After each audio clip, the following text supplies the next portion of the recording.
नमस्कार विद्यार्थी मित्रांनो, या अगोदरच्या व्हिडिओमध्ये आपण लिनियर मोशन म्हणजे काय याविषयीची माहिती घेतलेली आहे.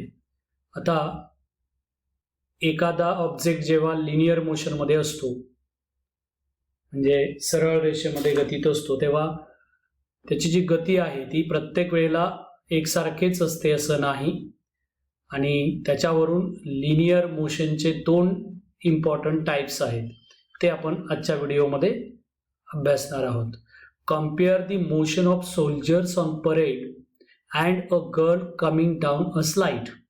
इथे सोल्जरची म्हणजे परेड करणारे जे सोल्जर्स आहेत त्यांची आणि या स्लाइड म्हणजे घसरगुंडीवरून खाली येणाऱ्या मुलीच्या गतीची तुलना आपल्याला करायला सांगितलेली आहे. आता सोल्जरची गती अगदी एकसारखी असते म्हणजे ते सगळे एकाच गतीने सतत पुढे जात असतात, वाढतही नाही आणि कमीही नाही. पण या मुलीची गती घसरगुंडीवरून खाली येताना तुमच्या लक्षात येईल सुरुवातीला कमी असते आणि जशी जशी जशी ती खाली येईल तशी ती वाढलेली असते. तसंच इथे एक विमान आणि बंदुकीच्या गोळीची पण गती दिलेली आहे. पहा, बंदुकीच्या गोळीची गती सुरुवातीला जास्त असते आणि मग हळूहळू कमी होते. विमान लँडिंग होताना सुरुवातीला गती जास्त असते आणि नंतर काय होते, कमी कमी होत जाते. म्हणजे या तीन उदाहरणामध्ये घसरगुंडी, विमान किंवा बंदुकीची गोळी यामध्ये वस्तूची गती तीनही उदाहरणामध्ये लिनियर मोशनच आहे, पण सुरुवातीला ती जास्त असते आणि नंतर काय होते, कमी होते. पण सोल्जरच्या या उदाहरणामध्ये मात्र तसं होत नाही, ती सतत काय राहते, एकसारखीच राहते.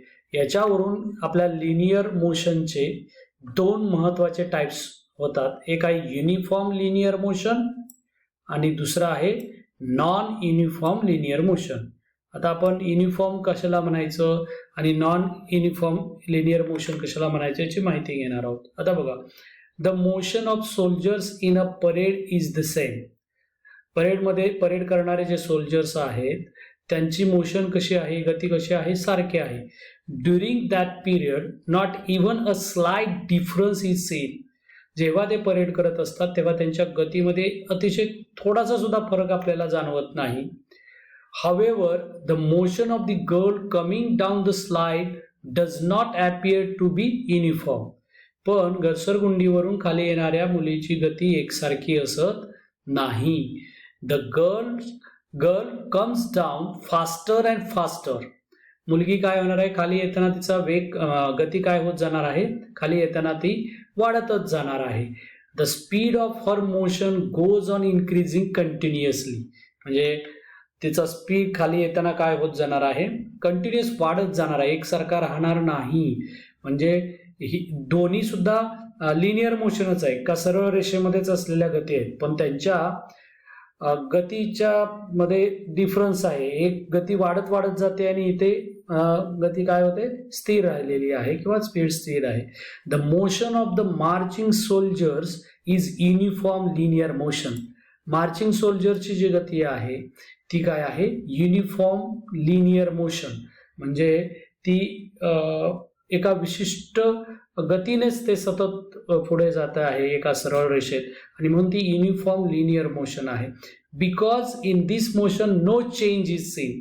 आपल्याला त्याच्यात काही बदल झालेला दिसत नाही आणि म्हणून ती युनिफॉर्म लिनियर मोशन आहे. आणि ऑन द अदर हँड दुसऱ्या बाजूला काय आहे, the motion of the girl coming down the slide is non uniform linear motion. या घसरगुंडीवरून खाली येणाऱ्या मुलीची गती सुद्धा लिनियरच आहे, पण ती नॉन युनिफॉर्म लिनियर मोशन आहे. म्हणजे ती एकसारखी आहे का, सुरुवातीला ती कशी असते, कमी, आणि जशी जमिनीवरच्या दिशेने येईल ती वाढत जाते. यावरून लिनियर मोशनचे दोन प्रकार आहेत, युनिफॉर्म लिनियर मोशन आणि non uniform linear motion. When the distance traversed by an object along a straight line in unit time is continuously the same, the motion is called uniform linear motion. म्हणजे काय, एखाद्या विशिष्ट कालावधीमध्ये एखाद्या सरळ रेषेमध्ये जाणाऱ्या वस्तूनं पार केलेलं अंतर आहे किंवा विशिष्ट वेळामध्ये तिनं कापलेलं जे अंतर आहे सरळ रेषेमध्ये जर सारखंच राहत असेल तर त्या वस्तूची गती आहे त्याला युनिफॉर्म लिनियर मोशन.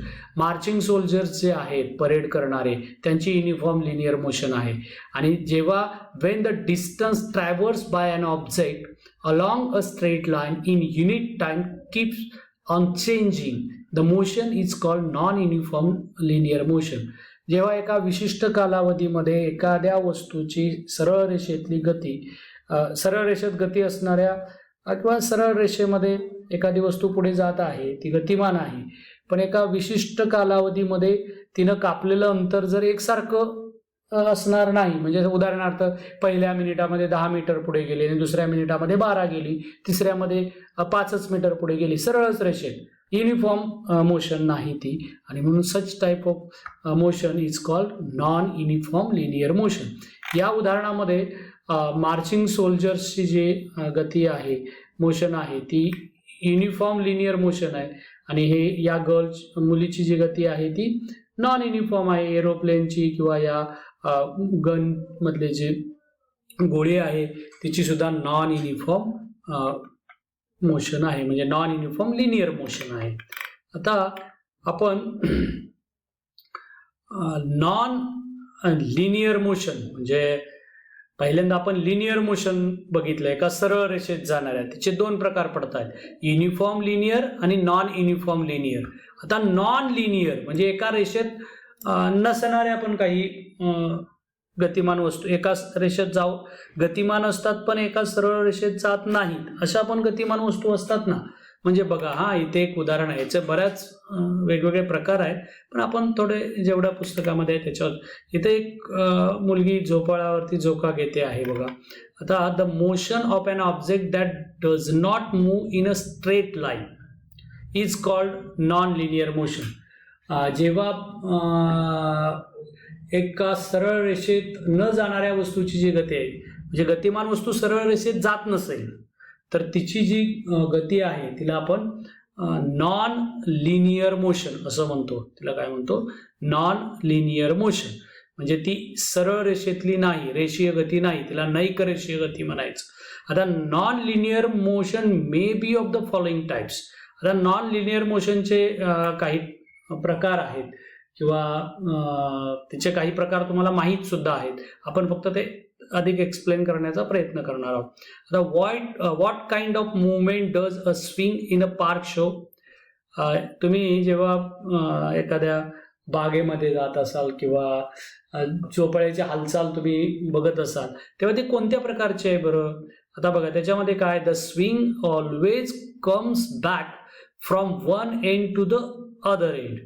झोपाळा नेहमी काय होतो एका विशिष्ट टोकावरून परत मूळ जागी होतो. म्हणजे आता इथे बघा ही मुली ती झोपाळ्यावरून इथे आहे सुरुवातीला मग ती इथे जाते इथून परत ती आपल्या मूळ जागी येते असा तो झोका सुरू असतो ना. अशी जी गती आहे it takes about the same time for each swing. तिला एक झोका घ्यायला साधारणपणे सारखाच वेळ लागतो म्हणजे इथून इथपर्यंत जायला आणि परत इथे यायला हा वेळ कसा आहे सारखाच आहे. आणि दुसऱ्या वेळेला पण इथून इथे आणि इथून इथे मूळ जागी यायला तिला वेळ काय होतो सारखाच लागतो. असं हे जे एक झोका ज्याला आपण म्हणतो म्हणजे मूळ जागेवरून इथपर्यंत जाणे आणि पुन्हा मूळ जागी येणे याला एक झोका म्हणायचं. याला इंग्रजीमध्ये आपल्या शास्त्रीय भाषेमध्ये ऑसिलेशन असं एक वेगळं नाव आहे ते लक्षात ठेवायचा प्रयत्न करा. आता अशा प्रकारची जी मोशन आहे झोपाळ्यासारख्या उदाहरणामध्ये त्याला ऑसिलेटरी मोशन म्हणायचं. तर this moment of a swing is called oscillatory motion. त्या मोशनला काय म्हणायचं आहे ऑसिलेटरी मोशन म्हणायचं आहे. आता अशी ऑसिलेटरी मोशन तुम्हाला कुठे कुठे आढळेल बघा. Moment of the pendulum of clock. तुमच्या घरामध्ये जर पेंड्युलमचं क्लॉक असेल म्हणजे त्याच्यामध्ये लंबक असेल घड्याळामध्ये तर तो बघा सारखा असा एका टोकाकडून दुसऱ्या टोकाकडे जात असतो. त्याला एक ऑसिलेशन म्हणजे एक झोका आपल्या भाषेमध्ये पूर्ण करायला सारखाच वेळ लागतो बघा. त्याच्यामध्ये ऑसिलेटरी मोशन आहे. The wings of a bird. पक्ष्यांच्या म्हणजे जे पक्षी जेव्हा उडतात त्यांच्या पंखामध्ये जी हालचाल आहे त्या हालचालीमध्ये सुद्धा ऑसिलेटरी मोशन आहे बाळांनो. The needle of swing machine, म्हणजे शिलाई मशीनची निडल जी आहे ती बघा खाली वर करत असते, तिच्यामध्ये पण ऑसिलेटरी मोशन आहे. किंवा the vibrating diaphragm of a tabla or drum are also examples of oscillatory motion.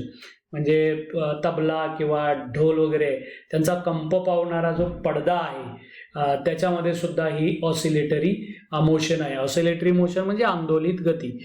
झोपाळा हे उदाहरण तुम्ही लक्षात ठेवायचा प्रयत्न करा. आणि एक झोका जो आहे मूळ जागेपासून पुढपर्यंत आणि पुन्हा मूळ जागे, याला आपण एक झोका म्हणतो, याला वन ऑसिलेशन असं म्हणायचं. आणि अशा प्रकारची गती ज्या वस्तूमध्ये आहे तिच्यामध्ये ऑसिलेटरी मोशन आहे असं म्हटलं जातं.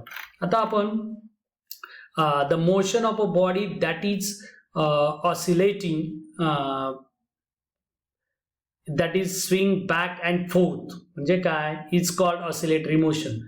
एखाद्या वस्तूमध्ये त्या ऑसिलेशनमुळे जर गती आली असेल किंवा ऑसिलेशन असेल आणि ती जी गती आहे तिला आपण ऑसिलेटरी मोशन असे म्हणतो.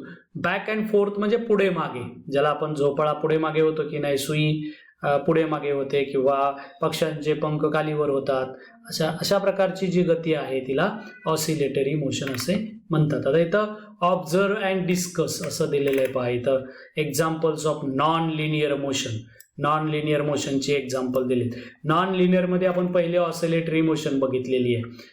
नॉन लिनियर म्हणजे सरळ रेषेत नसलेली गती, त्याला नॉन लिनियर. आणि लिनियर म्हणजे सरळ रेषेत असलेली. ती पहिले प्रकार आपण बघून झाले. आता नॉन लिनियरमध्ये पहिला ऑसिलेटरी झाला. आता इथं बघा हे सर्कशी मधला खेळ आहे, इथं मेरी गो राऊंड आहे किंवा इथं घड्याळाचा तुमचा लंबक ज्याला आपण म्हणतो तो तुम्हाला इकडे दिसतो आहे. इथे तुमच्या बघा यात्रेमध्ये वगैरे हे अशा प्रकारचं खेळण्याचं उपकरण असतं किंवा तुम्ही कुठेही गेलात तर हे लहान मुलांच्या खेळण्यासाठीच आहे. पक्ष्यांच्या पंखांची मोशन दाखवलेली आहे, पंखा दाखवले पहा.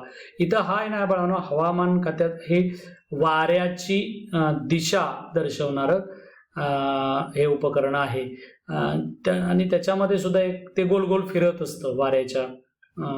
हा जो याच्यावरती कोंबडा दाखवला ना बाळांनो, तो स्थिर राहत असतो, म्हणजे वाऱ्याची दिशा दाखवत असतो, गोल गोल फिरत पण असतो. आणि हा बाण वाऱ्याची काय करत असतो, दिशा दाखवत असतो. म्हणजे हे उपकरण दोन प्रकारे काम करतं. हे वेगाने गोल फिरत पण असतं आणि हा कोंबड्याची दिशा विशिष्ट ज्या बाजूला आहे त्या बाजूला वाऱ्याची दिशा आहे हे दाखवणारं उपकरण आहे. आता या सगळी उपकरणं आहेत किंवा ही जी उदाहरणं आहेत ही सगळी आपली कोणत्या प्रकारातली आहेत, नॉन लिनियर मोशन.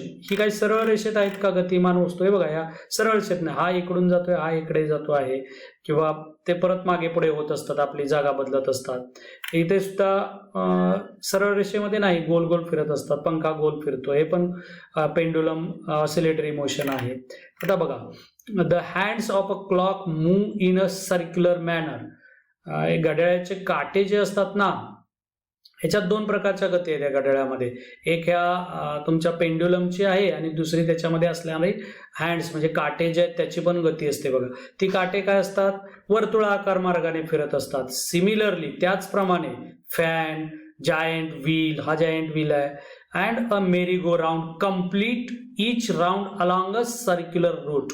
ते काय करतात, स्वतःभोवती एका विशिष्ट मार्गाने वर्तुळाकार मार्गाने एक फेरी काय करत असतात, पूर्ण करत असतात. अशा ज्या वस्तू आहेत त्यांच्यामध्ये पण नॉन लिनियर मोशन आहे. पण या हँड्स ऑफ ज्याला आपण क्लॉक किंवा मेरी गो राऊंड आहे किंवा पंखा आहे, ही पण नॉन लिनियर मोशन आहे. पण ती आपल्या ऑसिलेटरी मोशन सारखी आहे का? नाही, तर वर्तुळाकार मार्गाने ती गती असते. आणि अशा प्रकारची जी गती आहे, in our day to day life we come across many example of object that trace a circular path. तुम्ही अनेक एक्झाम्पल बघा की त्याच्यामध्ये वर्तुळाकार मार्गाने जाणाऱ्या वस्तू तुम्हाला पाहायला मिळतील. Which other examples of circular motion can you give? आता अशी जी मोशन आहे कोणती, the motion of an object along a circular path, त्या मोशनला काय म्हणायचं आहे, सर्क्युलर मोशन म्हणायचं. म्हणजे वर्तुळाकार मार्गाने असणारी जी गती आहे तिला वर्तुळाकार गती म्हणायचं. आता वर्तुळाकार मार्गाने असणाऱ्या गतीला वर्तुळाकार म्हणायचं. पंख्यामध्ये, मेरी गो राऊंड किंवा हँड्स ऑफ क्लॉकमध्ये वर्तुळाकार गती आहे. ठीक आहे, आपण पुढचे जे आपले प्रकार आहेत ते पुढच्या व्हिडिओमध्ये पूर्ण करूयात. इथेच थांबू. धन्यवाद.